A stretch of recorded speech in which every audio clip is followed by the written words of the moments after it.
Hey guys, Tuesday morning, another day for a great devotional. Today's devotional is called More Fruit. I'm Lina, by the way. I founded Living with Power Ministries, which you can find out about at livingwithpower.org. And we're glad you're here on the YouTube channel.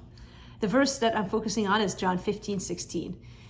Jesus said, "You did not choose me, but I chose you and appointed you that you should go and bear fruit and that your fruit should abide." If you spend countless hours worrying about how to bear more fruit in your life, you might need to hear that God wants you to bear fruit even more than you do. The fruit God wants you to bear is everlasting fruit.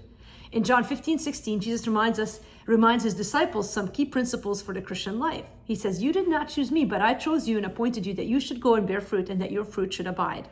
It's God's responsibility to bear the fruit in our life and his delight and plan to do so.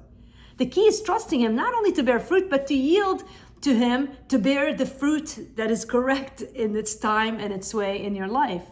While you might hunger for comfort and influence, God's fruit is more. He longs for us to be rich in what matters more. His desire for us to grow the fruit of his Spirit and fruit for his glory, and he takes the responsibility of bearing that fruit in us. What kind of fruit are you seeking? Will you trust God to bear the right kind of fruit in your life? I have learned that lesson after 20 years in ministry, that sometimes we come to God with a list of the fruit that we want and we're disappointed if it doesn't happen. And I've learned to let go of that.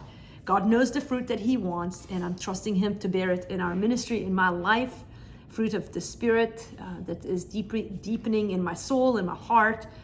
I hope that you're looking for that kind of fruit. I hope you're looking for a fruit that is eternal and honoring and glorifying to God. And so we get sidetracked by temporary goals, by worldly fruit. But let's think spiritually today. And so what is it that you're seeking? Could you ask God to change your desires to fit his? Hey, I'm praying for you as you do that. I know these principles are easier to talk about in a minute and harder to apply in a lifetime. But that's what we're here for. So if you want to find out more about this, or if you want to get this transcript of these Power Minutes in writing, go to livingwithpower.org/Power Minute. All right, see you again tomorrow.